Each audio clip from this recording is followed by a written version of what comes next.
What's up, guys and girl, and welcome back to CodeTalk, the podcast where we talk about coding, programming, and answering your questions and giving some advices, like today's episode. Before we start, make sure you are subscribing. Make sure you follow us in Instagram, Facebook, Twitter, and Spotify and iTunes. So, in today's episode, I will talk about computer science. I will give some advices to computer science major who are recently graduated. But before that, I will give a quick introductions about computer science. So, CS or computer science is not programming. It's a lot of things, but it's not programming. Before you do a computer science degree, you should get ready to learn a lot of math and a lot of programming. So you will learn the basic syntax of popular programming language, likely Java or Python. You shouldn't need any specific or advanced background knowledge in order to do well in such a course, but a strong math background is usually helpful. The first question is, what should I focus my time on? So do not take data structures and algorithm courses for granted.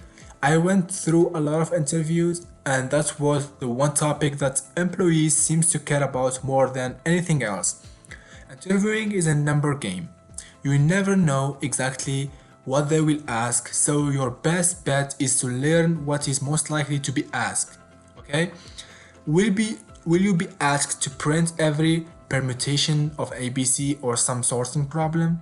Much more likely, take those courses seriously and start doing programming questions as soon as possible. Consider the programming interviews to be your equivalent of law school's bar exam. Get a book, learn the crap out of every problems, then do it again. Redo problems so you retain what you learn. Aside from that, work on programming projects, internship, get work experience. So the second thing is grades versus project. Now maintain a 3 plus GPA so you don't get weeded out. Then focus on projects. I was never asked any question about my grades. However, I was constantly asked about my experience with extracurricular programming projects. Every single interview was about my project, not only projects that fill up your resume, but projects give you the programming experience you need to have stories. Now, stories asked by an interviewer like, tell me about a time you had to do an XYZ and how did you do it? Or tell me about a time when someone did something and there was a conflict and how did you handle it, blah blah blah. Now project means no stories. No stories means you will not appear experienced to the interviewer.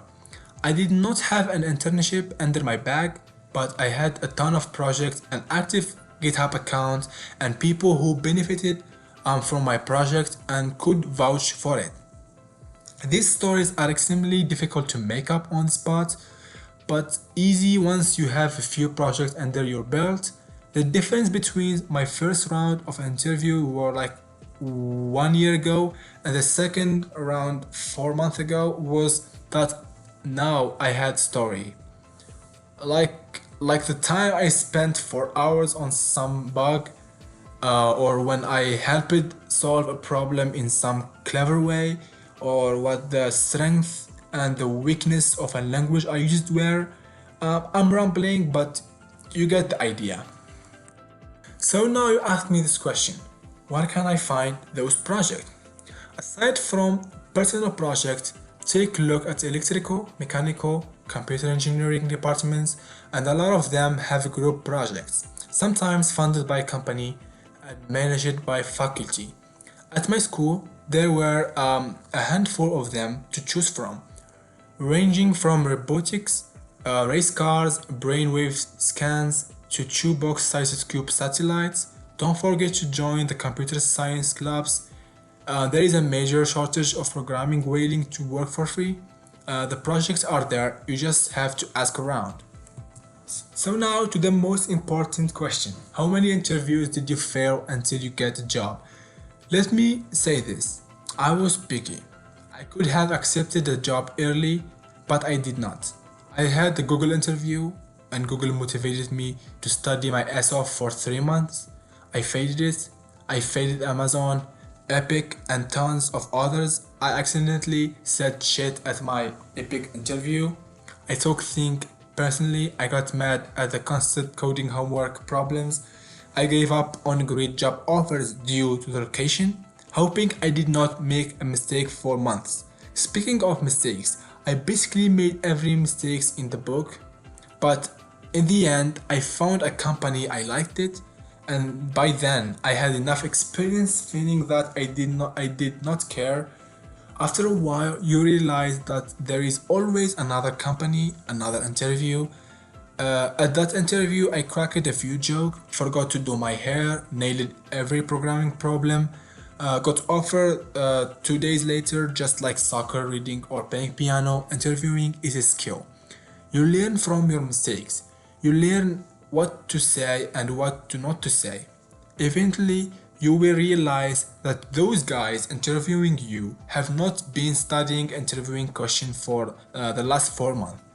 You will realize you are probably smarter than them in that department, and they just happen to know the answer, so they sound smart. Practice makes perfect. So in the end, I just want to point out that this is what worked for me. I highly recommend work experience as an intern as well. So guys, thank you very much for watching if you are on YouTube. And thank you for listening if you are on Spotify and iTunes. Make sure you subscribe to the channel. Make sure you're following us on Instagram, Facebook, Twitter. We post some highlights there, so make sure to follow us. And see you in the next episode, the next Friday. Goodbye.